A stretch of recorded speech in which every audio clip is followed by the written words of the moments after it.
A very good morning to all the participants of this webinar being conducted by DTRTI Lucknow. And today we are starting with Chapter 30 of the Income Tax Act. And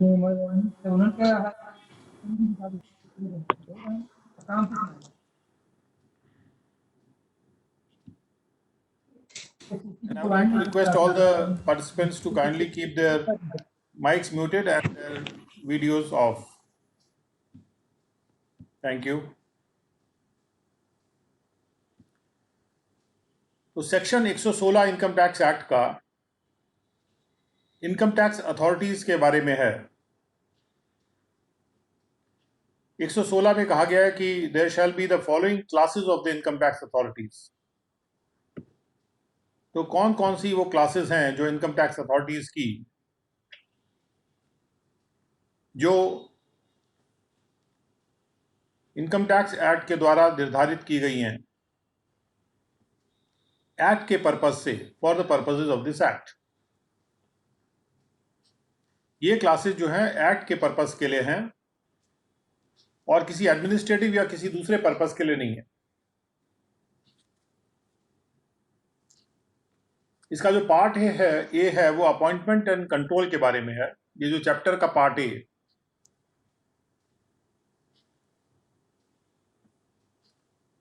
और part A में कहा जा रहा है section 116 में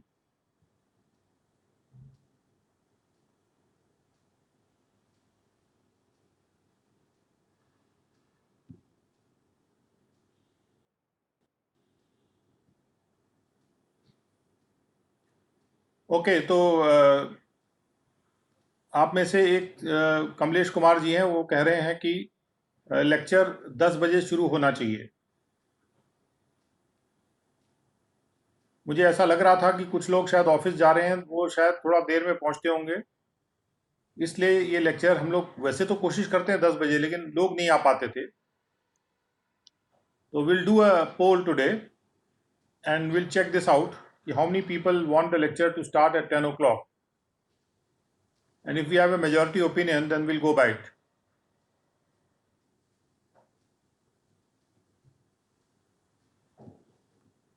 We'll do it after this lecture.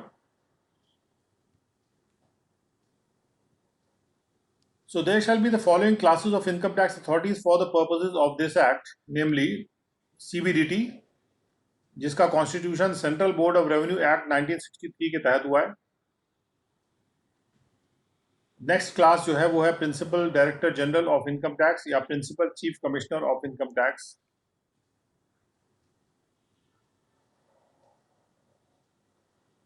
Directors general जो capital यहाँ पे जो एस लगा हुआ है, प्लूरल के लिए करने के लिए लगा हुआ है, जैसे यहाँ चीफ कमिश्नर के आगे एस लगा हुआ है। कहने मतलब जितने भी प्रिंसिपल चीफ कमिश्नर हैं या जितने भी प्रिंसिपल डायरेक्टर्स जनरल हैं, वो सभी उस क्लास में आते हैं इनकम टैक्स अथॉरिटी की, जो कि एक्ट के द्वारा रिकॉग्नाइज्ड है। उसके बाद principal directors of income tax या principal commissioners of income tax, और उसके बाद डायरेक्टर्स ऑफ इनकम टैक्स या कमिश्नर्स ऑफ इनकम टैक्स या commissioner of income tax appeals. ये एक एक कैटेगरी जो है क्लासेस की उसके हायरार्की के हिसाब से लिखी हुई हैं। Additional directors of income tax या additional commissioners of income tax या additional commissioners of income tax appeals, जहां पर भी ये अपीलेट पोस्ट है। Joint directors of income tax और joint commissioners of income tax, deputy directors of income tax और deputy commissioners of income tax और deputy commissioners of income tax appeals, जहां भी पोस्ट है। Assistant directors of income tax और assistant commissioners of income tax. उसके बाद income tax officers, tax recovery officers and inspectors of income tax. ये अगर पूछा जाए तो क्या है, तो ये इनकम टैक्स अथॉरिटी की क्लासेस हैं जो कि एक्ट के द्वारा रिकॉग्नाइज्ड है 116 तक के तहत। और ध्यान दिलाना चाहूंगा आपका खास तौर पे tax recovery officers and inspectors of income tax, ये भी इसमें शामिल है। आते हैं 117।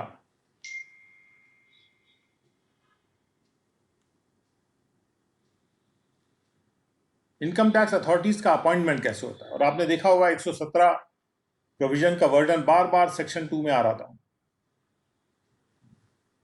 सेंट्रल गवर्नमेंट अपॉइंट कर सकती है ऐसे पर्सन्स को जिनको वो फिट समझती है to be income tax authorities.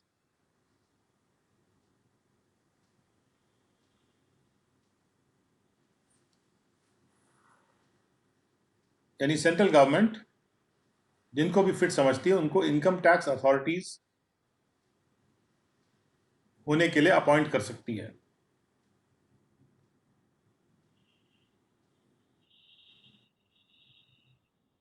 तो एज इट थिंग्स फिट, यानी सेंट्रल, यहां पर ये मीनिंग निकाल के आ रहा है कि जिसको भी सेंट्रल गवर्नमेंट फिट समझती है उसको इनकम टैक्स अथॉरिटी घोषित कर सकती है।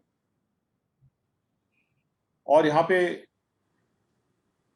चूंकि पर्सन्स वर्ड यूज किया गया है, because apart from individuals it could be institutions also, जैसे सीबीडीटी है।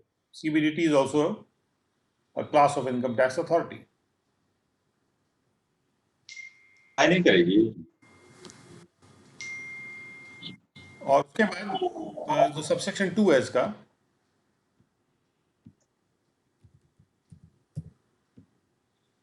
सबसेक्शन 2 में कहा जा रहा है कि without prejudice to the provisions of subsection 1, subsection 1 पर प्रतिकूल दृष्टि डाले बिना,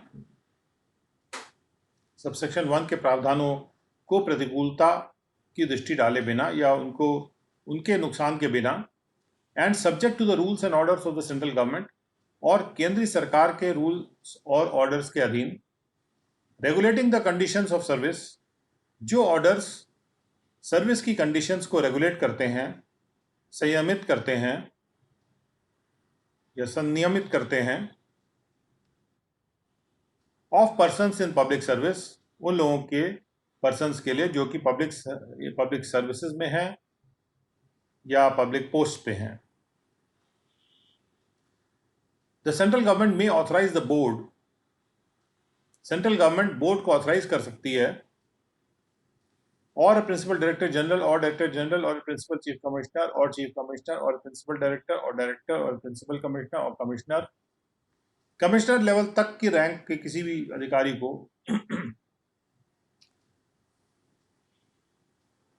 सेंट्रल गवर्नमेंट ऑथराइज कर सकती है कि वो इनकम टैक्स अथॉरिटीज का अपॉइंटमेंट करे। यानी एक डेलीगेशन का एक तरह से यहाँ पे प्रिंसिपल अप्लाई हो रहा है, to appoint income tax authorities below the rank of an assistant commissioner और डेप्यूटी कमिश्नर। सेंट्रल गवर्नमेंट का ऑथराइजेशन ऑर्डर हो सकता है जिसमें कि सेंट्रल गवर्नमेंट ऑथराइज करेगी। सेंट्रल गवर्नमेंट को अगर ऑथराइज कर दिया, मतलब सेंट्रल गवर्नमेंट को ये पावर दे दी कि वो ऑथराइज कर सकती है किसी भी बोर्ड से लेके कमिश्नर लेवल तक के ऑफिसर को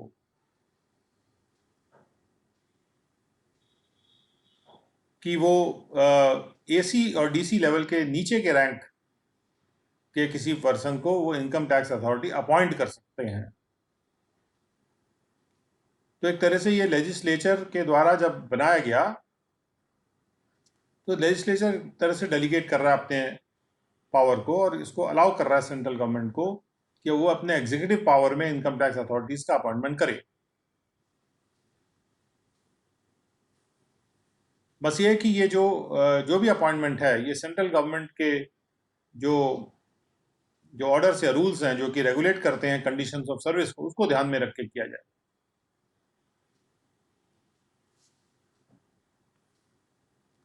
यानी उससे मेल खाता हो, उससे उसको कॉन्ट्रडिक्ट ना करे जो कंडीशंस ऑफ सर्विस हैं।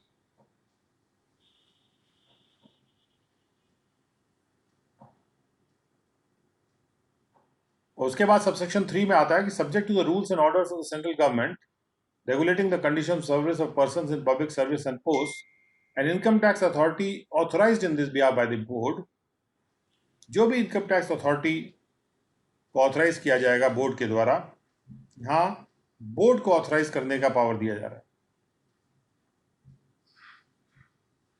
सबसेक्शन 2 में किसको ऑथराइज करने का पावर दिया जा रहा है? सेंट्रल गवर्नमेंट को ऑथराइज करने का पावर दिया जा रहा है कि सेंट्रल गवर्नमेंट बोर्ड से लेकर कमिश्नर तक ऑथराइज कर सकती है किसी को, किसी भी अथॉरिटी को, कि वो एसीडीसी के नीचे के लेवल की इनकम टैक्स अथॉरिटीज का अपॉइंटमेंट करे। और ये जो अपॉइंटमेंट है for the purpose of the act है, ये कोई रिक्रूटमेंट नहीं हो रहा यहां।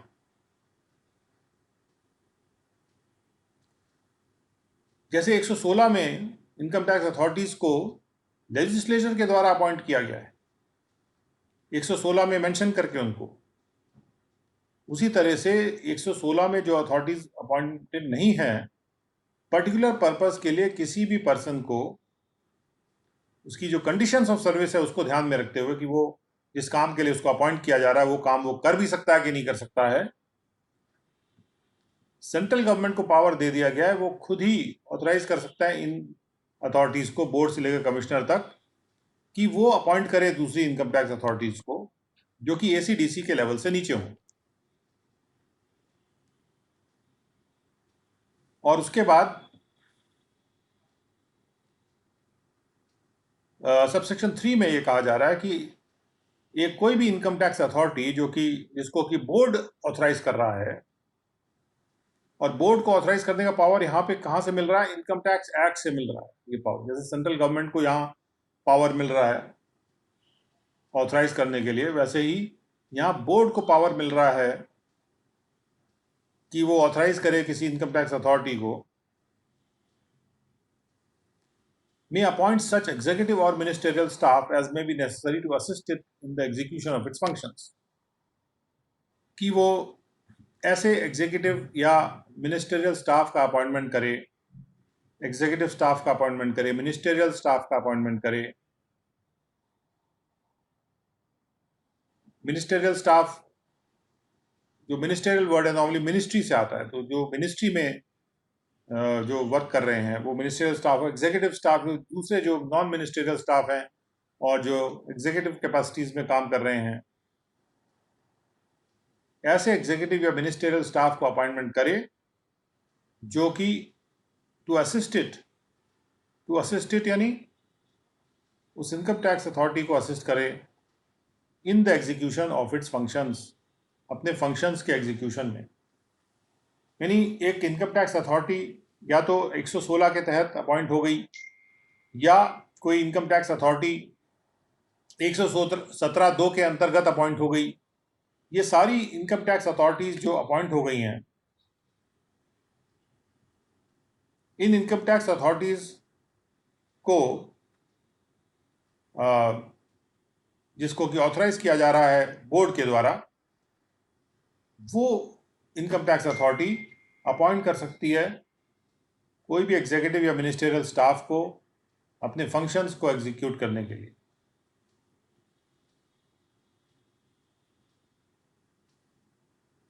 तो ये जो अपॉइंटमेंट होगा ये उन अधीन ऑर्डर्स और रूल्स के अधीन होगा सेंट्रल गवर्नमेंट के, जो कंडीशंस ऑफ सर्विस को रेगुलेट करते हैं।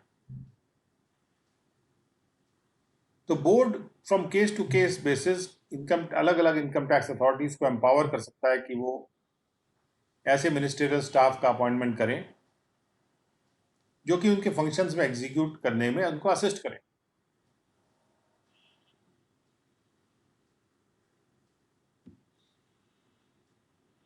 तो ये हो गया 117।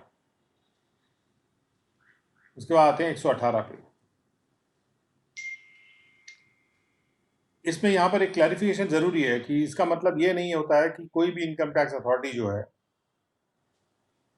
जिसको बोर्ड अगर ऑथराइज एक बार कर देगा तो वो किसी भी मिनिस्ट्रियल स्टाफ का अपॉइंटमेंट सो मोटो कर लेगी। पहली बात तो it has to be subject to rules and orders of the central government in that behalf. So that means that conditions of service और जो भी रिक्रूटमेंट है वो अगर कोई बॉडी रिकमेंड करती है उसके बॉडी के रिकमेंडेशन पे होता है तो उसी के रिकमेंडेशन पे होगा। उसके बाद सिलेक्शन, अपॉइंटमेंट सब कुछ वैसे ही होगा जैसे हो रहा है।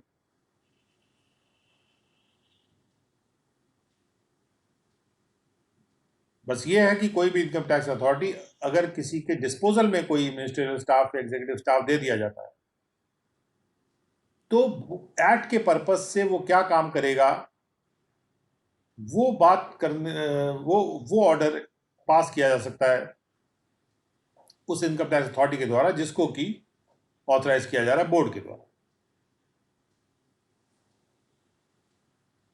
नाउ 118 में है control of the income tax authorities.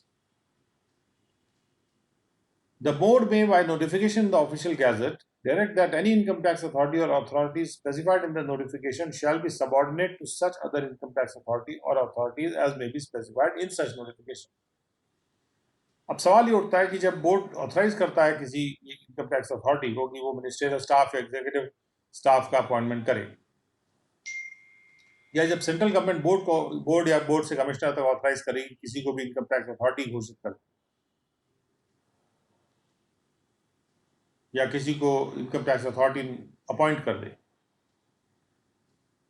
तो यहाँ पर बोर्ड ये डिसाइड कर सकता है कि कौन सी अथॉरिटी जो है वो सबऑर्डिनेट होगी, कौन सी सुपीरियर होगी। सुपीरियर सबऑर्डिनेट जो कौन सी, किसकी रैंक क्या होगी, किसके ऊपर कौन सी अथॉरिटी होगी,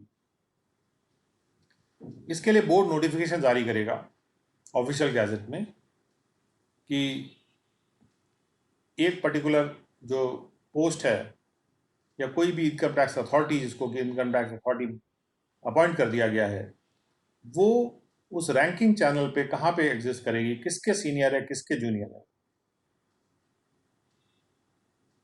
जो भी अथॉरिटीज उस नोटिफिकेशन में स्पेसिफाइड होंगे, और अथॉरिटीज कौन से होंगे, जिनको अथॉरिटीज किसने बनाया होगा, या तो 116 के अंतर्गत वो अथॉरिटी हैं या 117(2) के अंतर्गत वो अथॉरिटीज होंगे।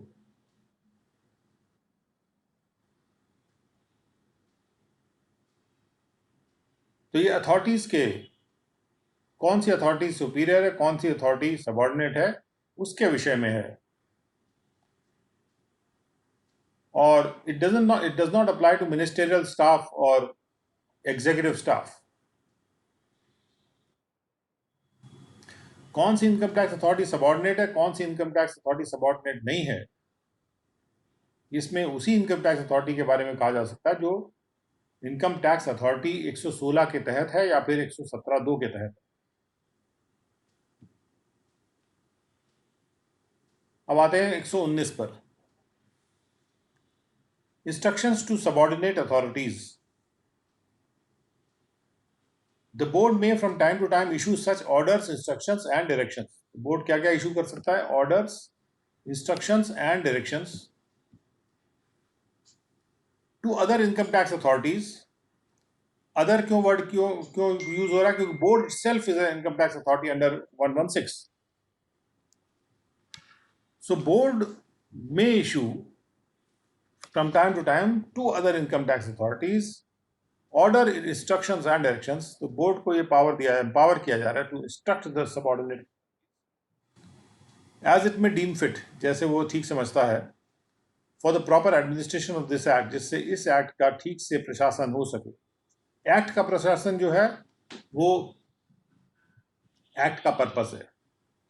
And such authorities and all other persons employed in the execution of this act, और वो हर अथॉरिटी को और हर पर्सन को जो कि इस एक्ट के एग्जीक्यूशन में एम्प्लॉयड है, वो ऑब्जर्व करेगा और फॉलो करेगा ऐसे ऑर्डर, इंस्ट्रक्शंस या डायरेक्शंस को जो बोर्ड के होंगे। सबसे पहली बात, इंपॉर्टेंट बात यह है कि जो डायरेक्शन इशू किया जा रहा है ये इनकम टैक्स अथॉरिटीज को इशू किया जा रहा है, अदर पर्सन्स को इशू नहीं किया जा रहा। The direction is being issued to the income tax authorities because बाकी लोगों के बारे में माना जाता है कि they will be subordinate to those income tax authorities. उनको डायरेक्ट बोर्ड डायरेक्शन नहीं इशू कर रहा। बोर्ड डायरेक्शन किसको इशू करेगा, इनकम टैक्स अथॉरिटीज को, जो 116 में या 117(2) में इनकम टैक्स अथॉरिटी, जैसा वो ठीक समझता है, as it for the proper administration of this act. And such authorities and all other persons employed in the execution of this act, वो अथॉरिटीज जो इनकम टैक्स अथॉरिटीज इनको डायरेक्शन इशू किया जा रहा है, ऑर्डर या डायरेक्शन या instruction issue किया जा रहा है,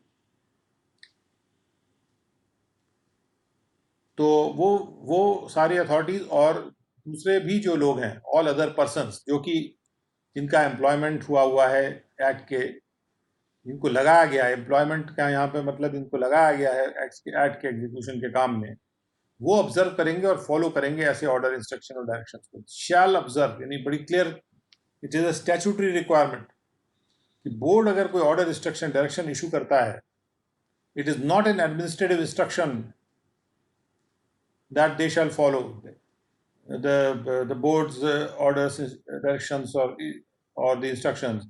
This is a legislative mandate. This is legislatively made compulsory for all who are employed in the execution of this act. They must follow those orders, instructions, and directions of the board. Provided that no such order, instructions, or directions shall be issued so as to require an income tax authority to make a particular assessment or to dispose of a particular case in a particular manner.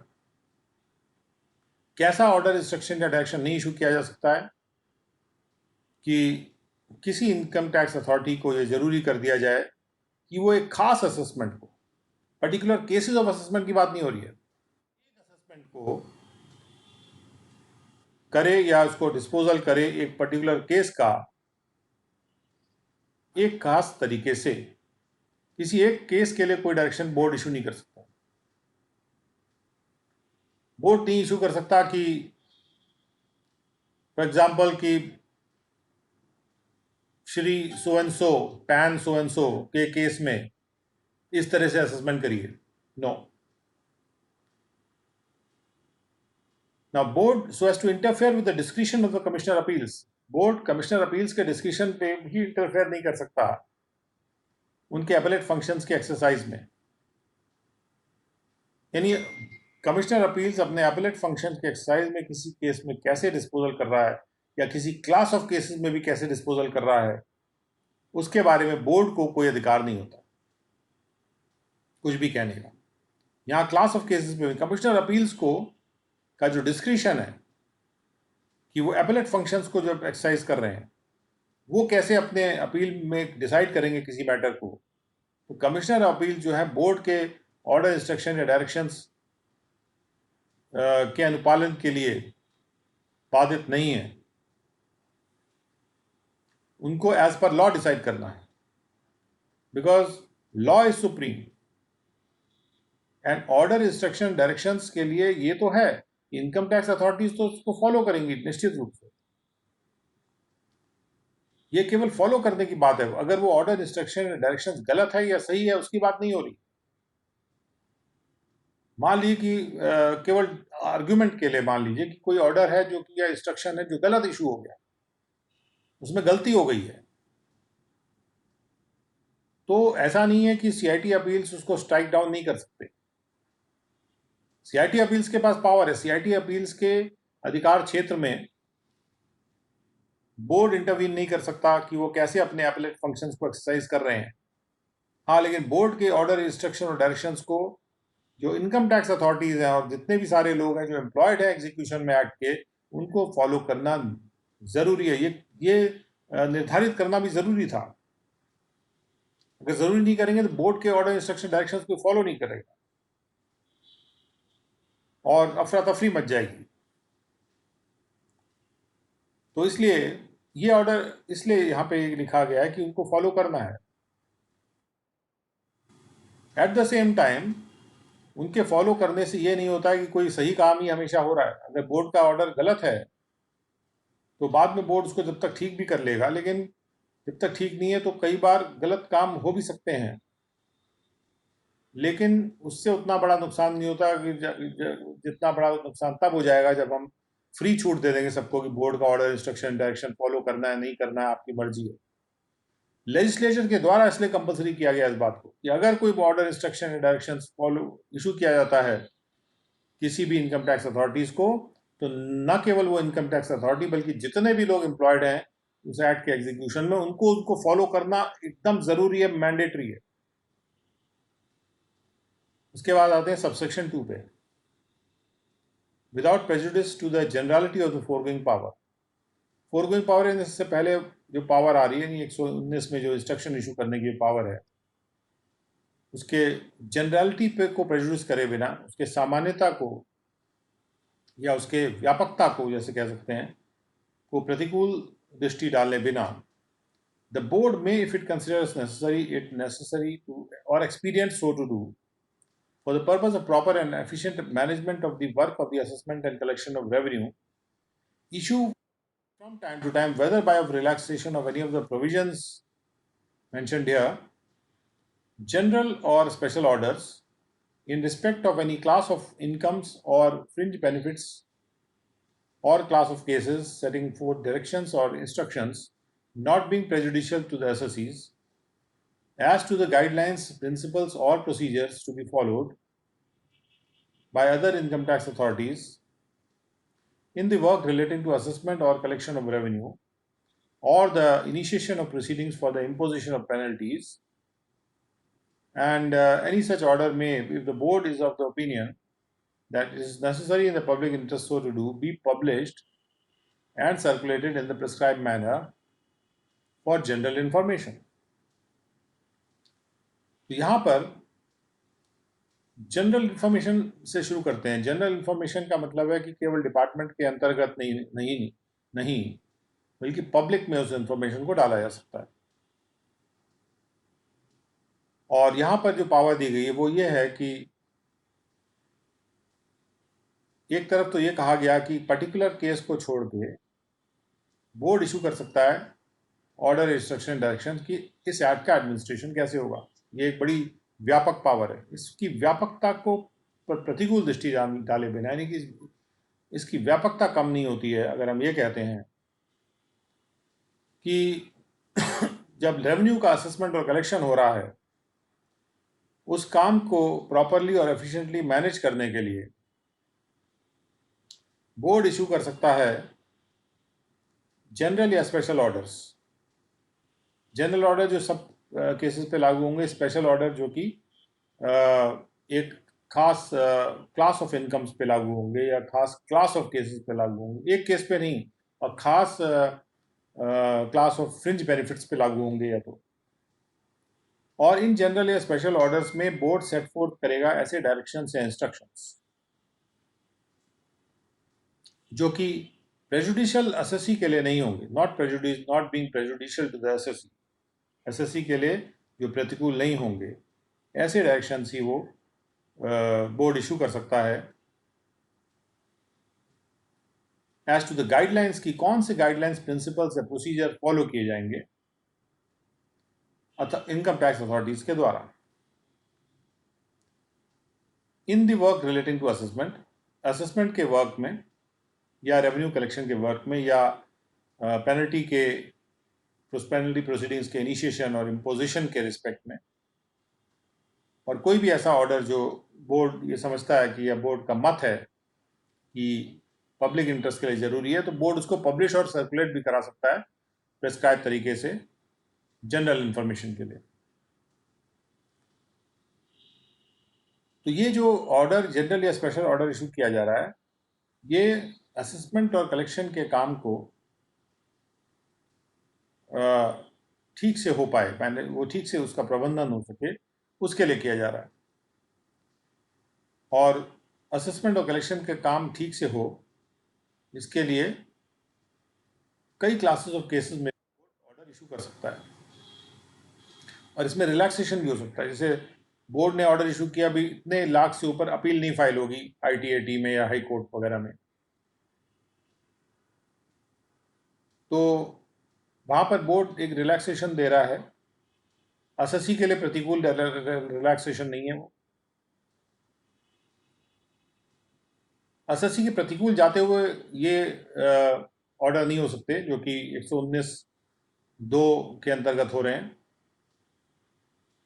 Revenue के interest में अगर हो तो ठीक है, लेकिन assessee के लिए प्रतिकूल नहीं होने चाहिए। ये बात बहुत important, not being prejudicial to the assessees, एक गाइडलाइन के रूप में, प्रिंसिपल्स के रूप में, प्रोसीजर्स के रूप में। यहाँ पर कोई ऑर्डर, इंस्ट्रक्शंस या डायरेक्शंस नहीं है जो कि जिनको फॉलो करना मैंडेटरी है, शैल फॉलो। लेकिन यहाँ पे without prejudice to the generality of the foregoing power जब हम कहते हैं,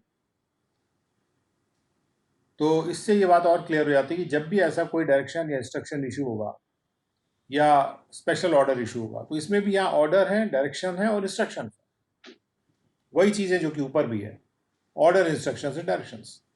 ये जो ऊपर की इशू किए जा रहे हैं, ये एडमिनिस्ट्रेशन के लिए इशू किए जा रहे हैं एक्ट के, और यहाँ पर 119(2) में ये proper and efficient management of the work के लिए किए जा रहे हैं। कितने लाख से ऊपर के केस में प्रोसिक्यूशन करना है, यानी उसके नीचे के केसेस में प्रोसिक्यूशन इनिशिएट नहीं करना, या एडवांस टैक्स के कलेक्शन के दौरान किस तरह से कार्य करना है, टेलीफोनिकली कांटेक्ट करना है एसएससी को कि नहीं करना, एसएससी परेशान ना हो उनके, उसके लिए क्या क्या स्टेप्स उठाए जा सकते हैं, एसएससी के कन्वीनियंस के लिए क्या क्या स्टेप्स उठाए जा सकते हैं। भाई प्रॉपर और एफिशिएंट मैनेजमेंट में जैसे कई चीज़ें डिजिटाइज की जा रही हैं, उस तरह के डायरेक्शंस भी इशू किए जा सकते हैं। तो इसमें जो लिखे हुए प्रावधान है उनको रिलैक्स भी किया जा सकता है, इंटरेस्ट रेट को कम कर सकते हैं, पेनल्टी के मात्रा कितनी लगाई जा रही है, या जो लास्ट डेट है फाइल करने की उसको बढ़ाया जा सकता है, जैसे कोविड के केस में अभी हो रहा है। मतलब जो रेवेन्यू के कलेक्शन का काम है, रेवेन्यू के असेसमेंट के काम में काम ठीक से प्रॉपरली हो पाए और उसका एफिशिएंट मैनेजमेंट हो। मैनेजमेंट में चीज़ें होती हैं कि भाई आप कन्वीनियंस का भी ध्यान रखना है एसएससी का, तो बोर्ड इस तरह के ऑर्डर इशू कर सकता है। ज़्यादातर जो रिलैक्सेशन वाले केसेस हैं वो यहाँ पे 119(2) में इशू होंगे, और उन 119(2) एक तरह से 119(1) का ही पार्ट माना जाएगा, क्योंकि ये 119(1) की जनरलिटी को कहीं भी कम नहीं करा। एक खास तौर पे कोई बात कही जाती है तो इसका मतलब ये नहीं कि वो समग्र रूप से वो बात सही नहीं है या उसके विपरीत जा रही है। उसके बाद आते हैं 2B पर। The board may if it considers it desirable or experience so for avoiding genuine hardship in any case or class of cases. जहां पर भी कोई जेन्युइन हार्डशिप नजर आ रही है, क्योंकि एक बार लॉ बन जाती है, कई बार बीच में जेन्युइन हार्डशिप आ सकती है। Board has to be careful to avoid genuine hardship for anyone.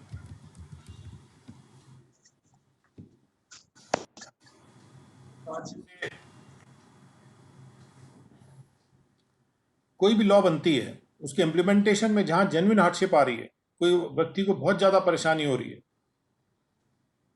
किसी भी क्लास ऑफ केसेस को, या किसी एक केस में भी, इन एनी केस, यानी एक केस में ऑर्डर कब इशू कर सकता है बोर्ड? जब कोई जेन्युइन हार्डशिप हो। जेन्युइन हार्डशिप के केस में एक केस में भी ऑर्डर बोर्ड इशू कर सकता है। वैसे तो बोर्ड क्लास ऑफ केसेस में, जैसे यहां लिखा हुआ है कि बोर्ड ये नहीं कहेगा किसी इनकम टैक्स अथॉरिटी को कि पर्टिकुलर असेसमेंट को ऊपर या किसी पर्टिकुलर केस को पर्टिकुलर मैनर में कर दे। लेकिन जेन्युइन हार्डशिप जहां पे है वहां पे बोर्ड अगर डिजायरेबल समझता है, एक्सपीरियंस समझता है, जो एक्सपेडाइट करना मतलब चीज़ों को स्फूर्ति देना, जल्दी आगे बढ़ाना, जो ज़रूरी है, डिज़ायरेबल है, किसी भी केस में या किसी क्लास ऑफ केसेस में जेन्युइन हार्डशिप को अवॉइड करने के लिए बोर्ड जनरल या स्पेशल ऑर्डर से किसी भी इनकम टैक्स अथॉरिटी को ऑथराइज कर सकता है, not being a commissioner appeals. Commissioner appeals को के लिए नहीं है ये। कमिश्नर अपील्स के पास तो एक इंडिपेंडेंट अथॉरिटी है to decide the appeals, and board will not interfere in any manner, चाहे जेन्युइन हार्डशिप हो या कुछ हो। जेन्युइन हार्डशिप को कमिश्नर अपील डायरेक्टली डील कर सकते हैं, उसके लिए बोर्ड के डायरेक्शन की आवश्यकता नहीं है। Not being a commissioner appeals to admit an application or claim for any exemption, deduction, refund, or any other relief under this Act after the expiry of the period specified by or under this act for making such application or claim and deal with the same on merits in accordance with the law. यानी SSC जाके board को जब बताएगा, या board को अगर वैसे भी पता चल जाए कि जो भी टाइम पीरियड स्पेसिफाइड था उसके अंतर्गत किसी भी एक केस में या कई केसेस में उस टाइम पीरियड के अंतर्गत एप्लीकेशन फाइल नहीं हो पाई, तो वो बोर्ड जो है उस टाइम पीरियड को बढ़ा सकता है। जैसे हम ऊपर भी सोच रहे थे कि टाइम पीरियड भी बढ़ाया जा सकता है, तो यहाँ पर स्पेसिफिकली दिया हुआ है कि बोर्ड अलाउ कर सकता है कि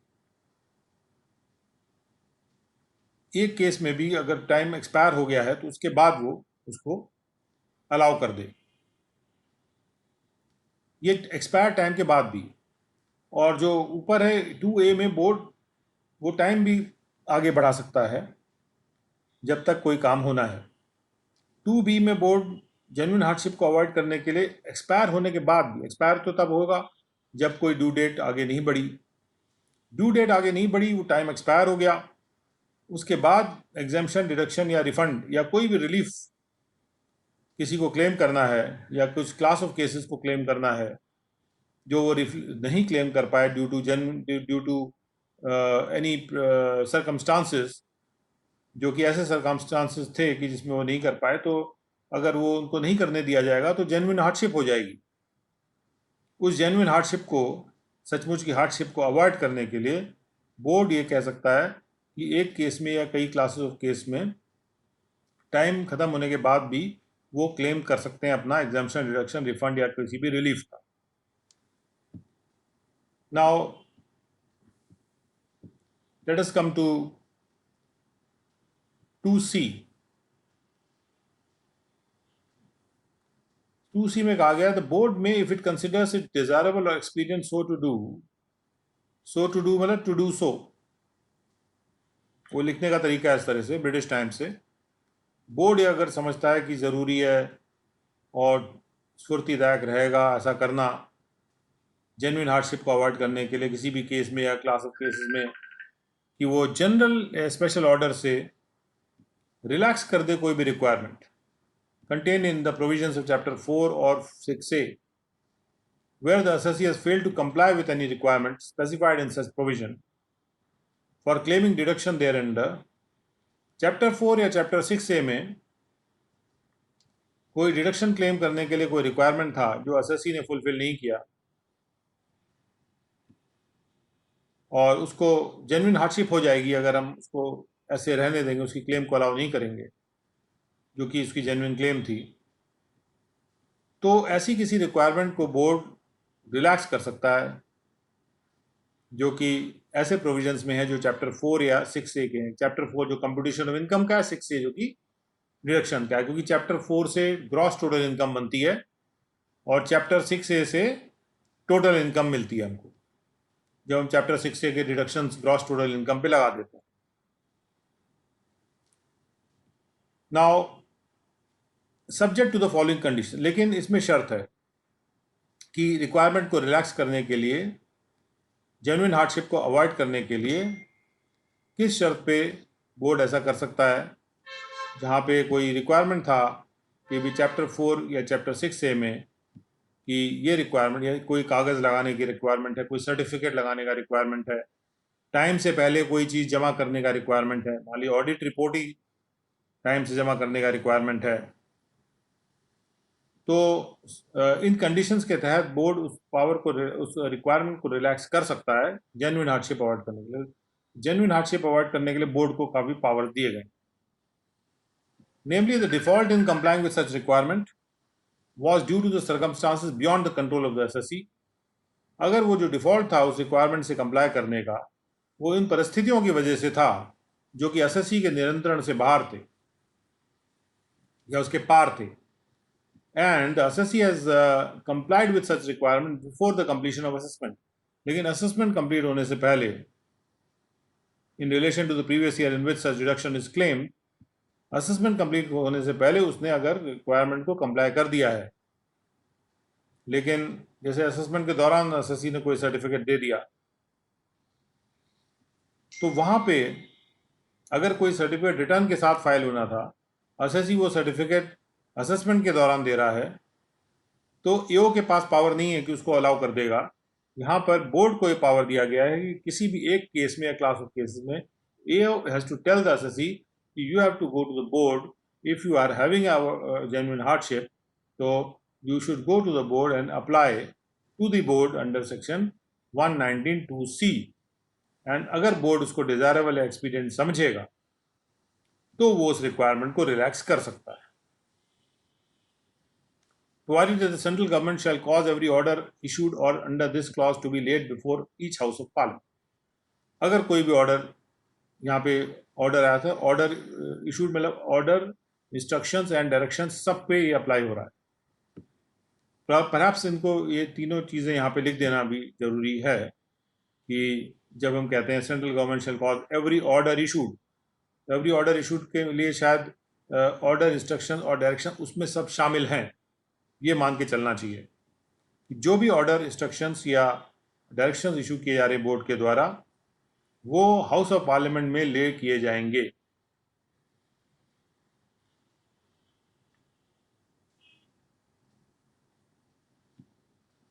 उसके बाद आते हैं इंस्ट्रक्शन 119 बहुत ही इंपॉर्टेंट सेक्शन था। अब आते हैं 119A में। 119A जो सेक्शन है ये अभी लागू किया गया है 1/4/2020 से, इसलिए महत्वपूर्ण हो जाता है। और ये टैक्स पेयर्स चार्टर के बारे में है। Tax payers charter, the board shall adopt and declare a tax payer charter. Board अपनाएगा और डिक्लेयर करेगा, शैल, एक टैक्स पेयर चार्टर को, and issue such orders, instructions and directions और guidelines to other income tax authorities. और board जो है ऐसे ऑर्डर, इंस्ट्रक्शन या डायरेक्शंस या गाइडलाइन इशू करेगा to other income tax authorities as it may deem fit, जैसा वो सही समझे, for the administration of the charter. Charter के एडमिनिस्ट्रेशन के लिए बोर्ड गाइडलाइन इशू कर सकता है। जब बोर्ड इशू करेगा and these guidelines are provided by the act itself, तो then they have to be followed.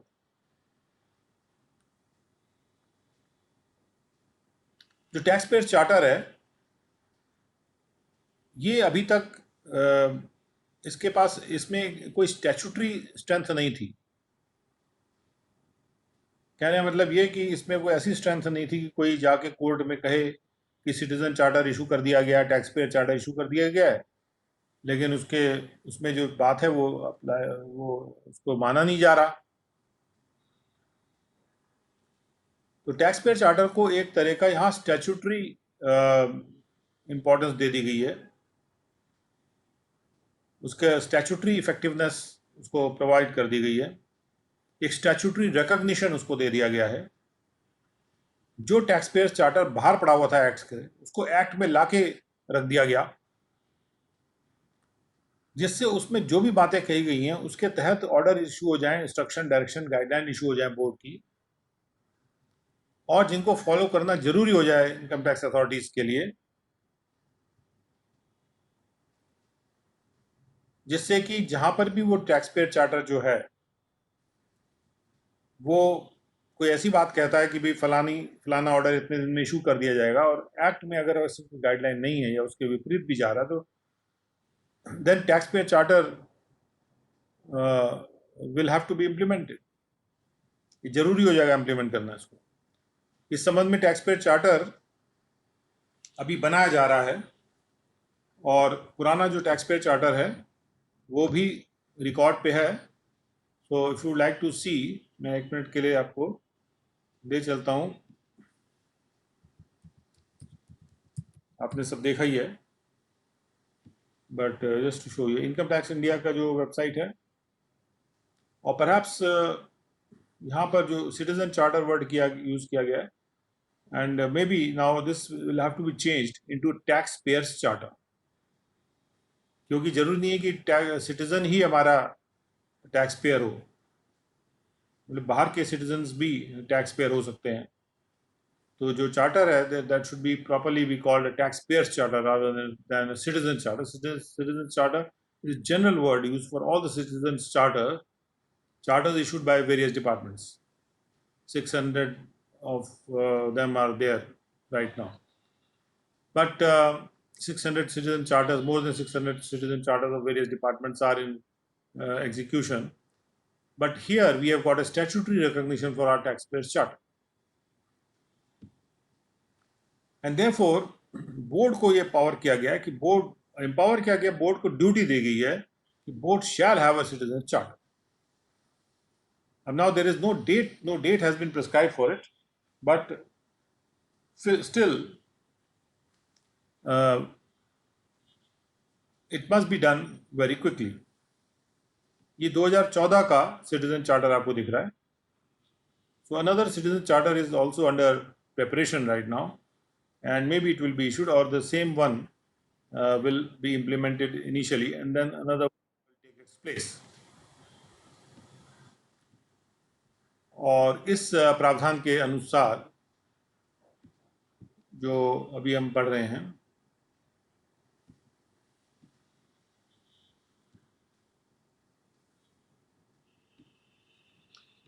एक 119 से टैक्स पेयर चार्टर को स्टैट्यूटरी रिकॉग्निशन दे दी गई.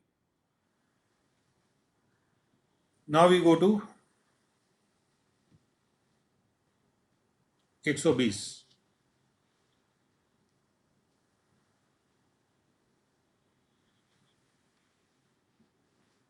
Jurisdiction of the income tax authorities. Income tax authorities shall exercise all or any of the powers and perform all or any of the functions which are conferred on, as the case may be, assigned to such authorities by or under this act, in accordance with the such as the board may issue for the exercise of the powers and performance of the functions by all or any of the authorities. आपने देखा होगा कि 119 में power दिया गया है board को कि वो इंस्ट्रक्शन इशू कर सकता है या डायरेक्शन इशू कर सकता है. तो इनकम टैक्स अथॉरिटीज के लिए यहाँ मैंडेटरी किया जा रहा है. They shall exercise all the powers and perform all the functions. जो भी फंक्शन उनको दिए जा रहे हैं which are conferred on them or they are assigned to them. Normally assignment of function is done by a specific order, या जो confer की जा रही हैं फंक्शंस वो एक जनरल ऑर्डर से भी की जाती हैं. कई बार particular conferment can be done through an assignment. तो असाइन कर देना मतलब उन अथॉरिटीज के साथ वो फंक्शन को जोड़ देना. इस एक्ट के तहत या इस एक्ट के द्वारा जो भी फंक्शन असाइन की जाती है, in accordance with such directions, ऐसे डायरेक्शंस के अनुसार जो कि बोर्ड इशू कर सकता है, for the exercise of the powers and performance of the functions by all or any of those authorities. वो अथॉरिटीज के लिए जो भी बोर्ड ने डायरेक्शन दिए हैं उन अथॉरिटीज को उनको मानना आवश्यक है. ये मैंडेटरी किया जा रहा है यहाँ. तो जो भी डायरेक्शन किसी भी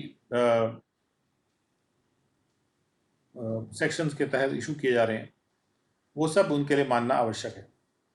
explanation for the removal of doubts, it is hereby declared that any income tax authority being an authority higher in rank may, if so directed by the board, exercise the powers and perform the functions of the income tax authority lower in rank, and any such direction issued by the board shall be deemed to be a direction issued under subsection 1. कोई भी income tax authority जो कि ज़्यादा ऊंची rank पे है, वो अगर बोर्ड के द्वारा डायरेक्ट किया जाता है तो वो उन फंक्शंस को भी परफॉर्म करेगी. ये इनकम टैक्स अथॉरिटी के लिए है जो कि उससे लोअर रैंक की इनकम टैक्स अथॉरिटी परफॉर्म करती है. और कोई भी ऐसा डायरेक्शन जो है अगर बोर्ड के द्वारा इशू किया जाता है, it will be deemed to be, shall be deemed to be a direction issued under subsection 1.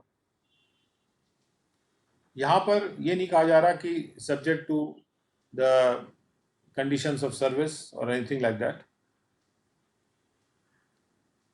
तो हायर अथॉरिटी को ये कहा जा सकता है कि आप इस लोअर अथॉरिटी के पावर्स को भी एक्सरसाइज करेंगे. और ये जो पावर है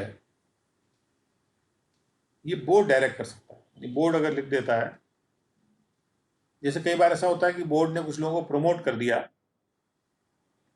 लेकिन अभी कोई पोस्टिंग नहीं की उनकी, अब डिप्टी कमिश्नर से वो बन गए ज्वाइंट कमिश्नर, लेकिन वो ऑलरेडी कोई चार्ज होल्ड कर रहे हैं उस टाइम पे, तो बोर्ड ये ऑर्डर कर सकता है ये लोग अपने एग्जिस्टिंग चार्ज को होल्ड करते रहेंगे, उनका काम करते रहेंगे। तो बोर्ड इस तरह का जो डायरेक्शन है वो जहाँ पर सुसंगत हो सकता है या जरूरी है, बोर्ड वहाँ पे इशू कर सकता है कि higher income tax authority lower income tax authority वाली फंक्शंस को भी परफॉर्म करेंगे। और ये बात डाउट्स को रिमूव करने के लिए यहाँ पर क्लैरिफाई की जा रही है। नहीं, ये डायरेक्टरी प्रोविजन है, क्लैरिफिकेटरी प्रोविजन है, जिसका कि पुराने टाइम से भी असर होगा, यानी पुराने ऑर्डर्स भी इसमें शामिल हो जाएंगे। The directions of the board under subsection 1 may authorize any other income tax authority to issue orders in writing for the exercise of the powers and functions of the functions by all or any of the other income tax authorities who are subordinate to it. और यहाँ पर delegation के लिए भी power board को दे दिया गया है कि जो डायरेक्शंस बोर्ड के हैं सबसेक्शन 1 में, उन डायरेक्शंस के अंतर्गत वो डायरेक्शन भी आएगा जहाँ पर वो किसी और इनकम टैक्स अथॉरिटी को ऑथराइज कर रहे हैं राइटिंग में ऑर्डर इशू करके कि वो ऐसे पावर्स एंड फंक्शंस को एक्सरसाइज करेंगे जो कि जितने भी दूसरे इनकम टैक्स अथॉरिटी उनके सबऑर्डिनेट हैं उनको वो परफॉर्म करने हैं। तो बोर्ड किसी भी इनकम टैक्स अथॉरिटी कर सकता है कि वो ऑर्डर्स इशू करे, जैसे बोर्ड चीफ कमिश्नर को ऑथराइज कर सकता है कि वो अपने अधीन जितने भी इनकम टैक्स अथॉरिटीज़ हैं उनको पावर्स एंड फंक्शंस को एक्सरसाइज करने के लिए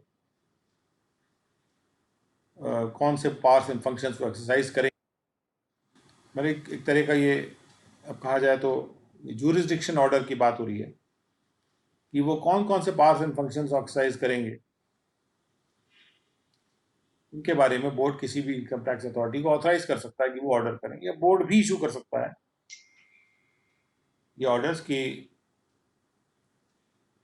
कोई भी मतलब कोई भी इनकम टैक्स अथॉरिटी को कौन से पावर्स एंड फंक्शंस एक्सरसाइज करने हैं। तो ये जूरिसडिक्शन का ऑर्डर है जिसमें कि वो कौन से फंक्शंस को असाइन किया जा रहा है, फंक्शंस को जोड़ा जा रहा है अथॉरिटी के साथ या पावर्स को जोड़ा जा रहा है अथॉरिटी के साथ। और उसके बाद ये डेलीगेशन का भी पावर इसमें है कि किसी और इनकम टैक्स अथॉरिटी को भी ऑथराइज किया जा सकता है कि अपने से जूनियर लोगों को क्या पावर एंड फंक्शन देने हैं वो उनको ऑथराइज कर सकते हैं। And in issuing the directions or orders referred to in subsection 1 and 2, the board or other income tax authority authorized by it may have regard to any one or more of the following criteria. In orders को issue करते हुए इन criteria के हिसाब से order issue किया जा सकता है कि क्या पावर्स एंड फंक्शंस होंगे। वो पावर्स एंड फंक्शंस केसेस या क्लास ऑफ केसेस के रूप में दिए जा सकते हैं, या इनकम्स या इनकम के क्लास के हिसाब से दिए जा सकते हैं, या किन पर्सनस पे उसका जुरिसडिक्शन के उसके हिसाब से दिए जा सकते हैं। जैसे लॉयर्स का असेसमेंट फलाना आदमी करेगा, या कोई भी एक्टर्स का असेसमेंट फलाना करेगा अथॉरिटी, या टेरिटोरियल एरिया को भी ध्यान में रख के, या इनमें से कोई एक से ज़्यादा क्राइटेरिया को भी अडॉप्ट किया जा सकता है। तो क्राइटेरिया क्या रहेगा वो यहाँ पे है कि जो फंक्शंस को जब असाइन किया जाएगा उसके लिए किस क्राइटेरिया पे असाइन किया जाएगा। और सबसेक्शन 4 में कहा गया कि without prejudice to the provisions of subsection 1 and 2, the board may by general or special order and subject to such conditions, restrictions or limitations as may be specified therein. So board can impose the restrictions or limitations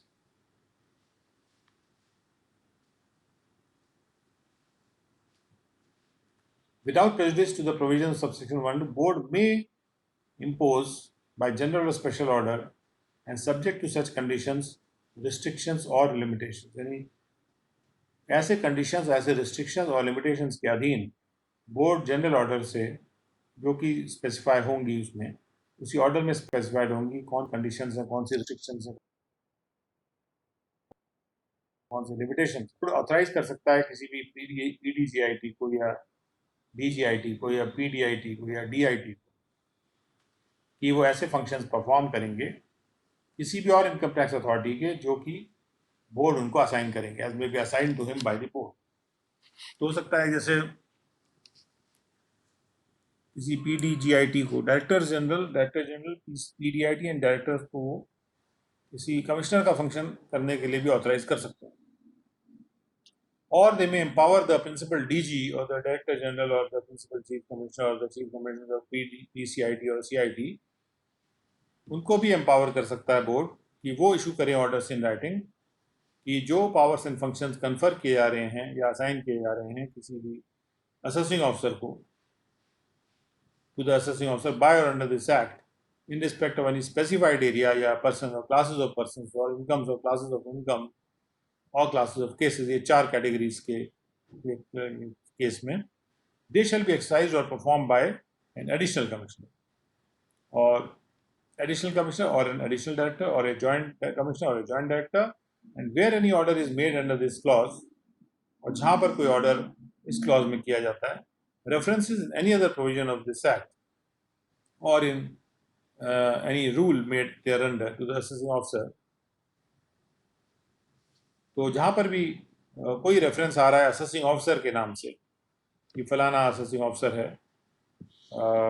या rule में आ रहा है या act में आ रहा है reference की assessing officer का रेफरेंस जो आ रहा है, shall be deemed to be references to such additional commissioner और एडिशनल डायरेक्टर, वो मान लिए जाएंगे कि वो रेफरेंसेस एडिशनल डायरेक्टर और एडिशनल कमिश्नर्स के लिए भी हैं या उन जॉइंट कमिश्नर जॉइंट डायरेक्टर्स के लिए भी हैं जिनके द्वारा by whom the powers and functions are to be exercised और परफॉर्म, उस ऑर्डर के तहत जिनके द्वारा पावर्स एंड फंक्शंस एक्सरसाइज होने हैं, and any provision of this act requiring approval or sanction of the joint commissioners shall not apply।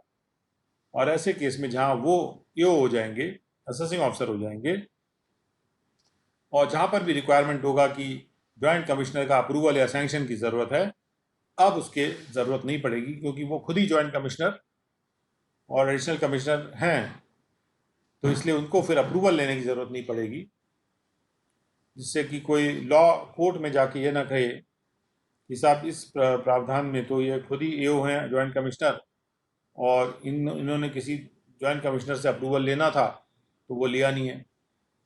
तो उस ज़रूरत को ऑब्विएट करने के लिए, उसको कैंसिल करने के लिए यहाँ पर क्लियर कर दिया गया है। उसके बाद है 5,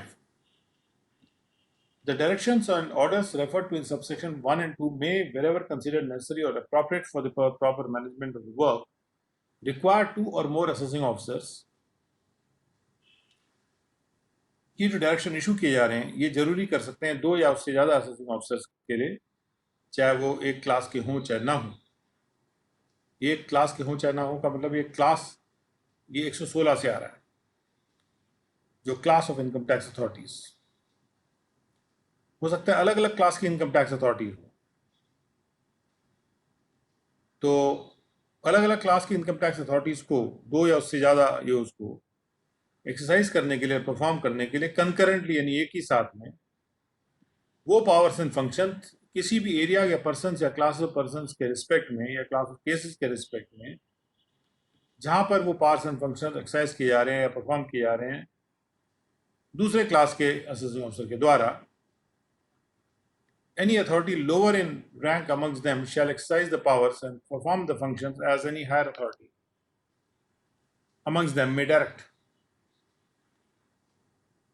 And further references to any further references in any other provision of this act or in any rule made thereunder, the assessing officer shall be deemed to be references to such higher authority, and any provision of this act requiring approval or sanction of any such authority shall not apply।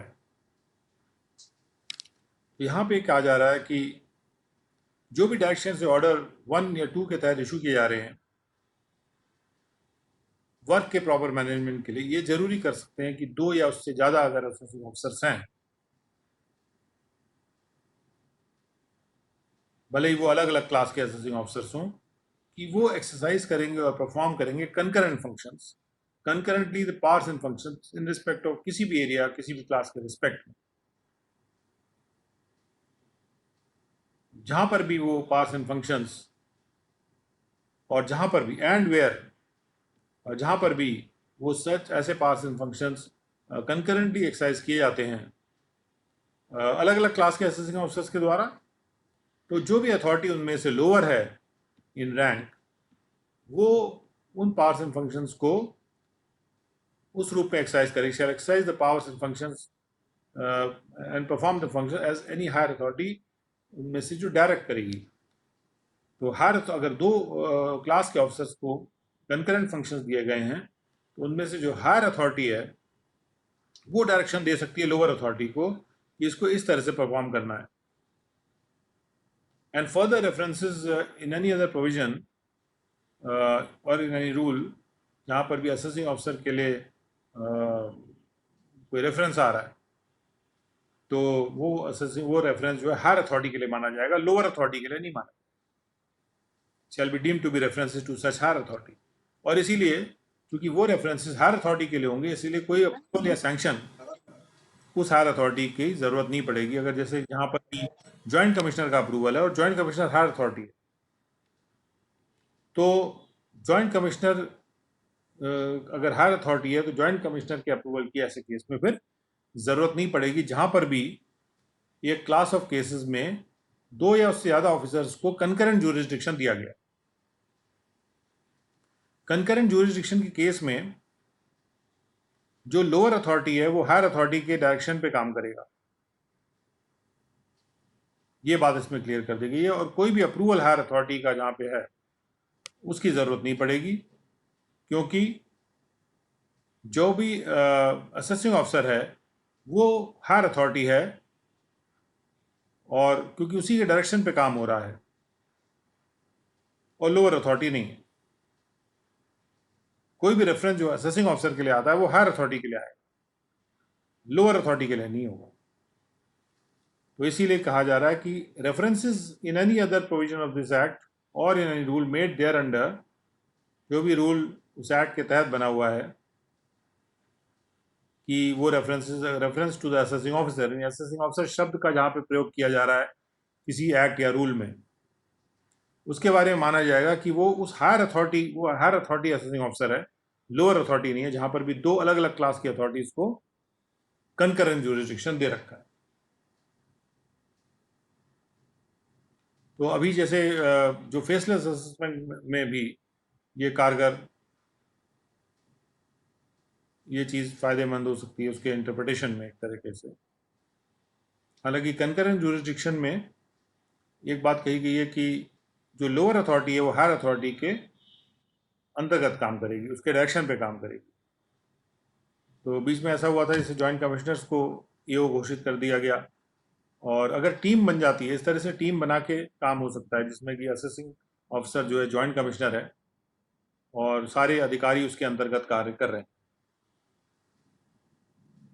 और कोई joint commissioner होना भी जरूरी नहीं, इस system में एक AC के अंतर्गत भी आईटीओ को पोस्ट कर सकते हैं या उसके नीचे वाले लोगों को पोस्ट कर सकते हैं, और उनको ज्यूरिसडिक्शन कंकरेंट दिया जा सकता है।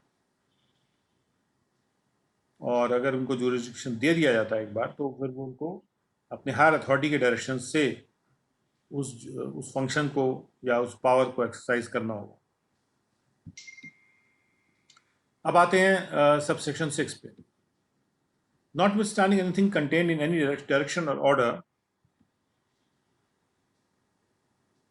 issued under this section or in section 124, कोई भी ऑर्डर अगर इस सेक्शन में इशू होता है या 124 में इशू होता है, उसको नजरअंदाज करते हुए, द बोर्ड में by notification in official gazette direct that for the purpose of furnishing of the return of income or doing of any other act or thing under this act or any rule made thereunder by any person or class of persons, the income tax authority exercising and performing the powers and functions in relation to the said persons or class of persons shall be such authority as may be specified in the notification. तो यहाँ पर board official gazette में notify कर सकता है कि return के furnish करने के पर्पज से, यहाँ पर बात क्या हो रही है, for the purpose of furnishing of the return of income, या एक्ट में कोई और काम करने के लिए, एनी अदर एक्ट और thing under this act, under this act or under the rules made thereunder by any person or class of persons, यानी एक पर्सन के लिए या किसी भी क्लास ऑफ पर्सन्स के लिए कि वो अपना रिटर्न टाइम से फाइल कर सकें या ठीक से फाइल कर सकें, या एक्ट के अंतर्गत जो ड्यूटीज़ किसी को पर्सन्स को दी जाती हैं वो कर सकें। तो बोर्ड नोटिफिकेशन से नोटिफिकेशन के द्वारा डायरेक्ट कर सकते हैं कि उस रिटर्न को फर्निश करने के लिए या कोई भी और कार्य करने के लिए एक्ट के तहत जो कार्य किसी पर्सन्स के द्वारा किया जाना है, तो कोई भी इनकम टैक्स अथॉरिटी को ये कहा जा सकता है, जो कि पावर्स एंड फंक्शन एक्सरसाइज कर रही हैं, कि वो इनकम टैक्स अथॉरिटी होगी, shall be such authority, the income tax authority exercising and performing the powers and functions in relation to the said power persons or class of persons shall be such authority as may be specified in the notification. तो जैसे अब हम लोग return आसानी से file कराना चाहते हैं लोगों से, तो बोर्ड ने जहाँ पर बोर्ड को भी डायरेक्शन दिया गया है कि जहाँ पर अगर एक्ट में ना लिखा गया हो कि कौन सी अथॉरिटी ऐसी होगी जो कि रिटर्न वगैरह ठीक से फाइल करवा लेगी, या टीडीएस स्टेटमेंट जैसे कह सकते हैं, कोई भी रिटर्न ऑफ इनकम एक्ट की कोई भी चीज़ ठीक से फाइल करवा लेगी, तो जैसे सब जगह लिखा है कि डीजी सिस्टम्स फाइल कराते हैं जो भी रिटर्न्स या स्टेटमेंट्स हैं। लेकिन ये बात बोर्ड भी अपने नोटिफिकेशन से डिसाइड कर सकते हैं कि कौन सी ऐसी अथॉरिटी होगी जो रिटर्न फर्निश करवाएगी।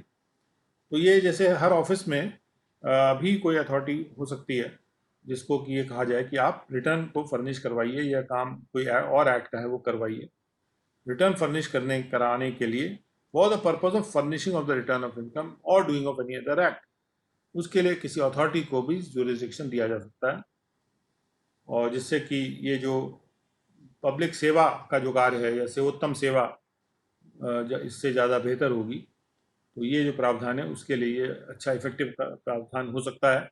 एनेबलिंग प्रोविजन कर दिया गया है for towards voluntary work to be done by assessees, या voluntary compliance to be done by assessees. तो ये ज्यूरिसडिक्शन का प्रोविजन है 120, बड़ा इंपॉर्टेंट प्रोविजन है। ये ज्यूरिसडिक्शन ऑर्डर किस तरह से पास किए जाएंगे, ये हो गया 120 सेक्शन। उसके बाद हम आते हैं 121 पर। 121 has been deleted. 121A has been deleted again. So 121 appellant assistant commissioners भी आजकल नहीं होते हैं, तो even that has been deleted. Inspecting assistant commissioner भी नहीं होते हैं, तो therefore that has also been deleted. अब असेसिंग ऑफिसर 124, 120 के बाद हम आते हैं 124 पर। तो 124 में क्या कहा जा रहा है, तो since time is already up, so we'll start with 124 at 2:15 p.m. and so we come to the end of this lecture. Please join us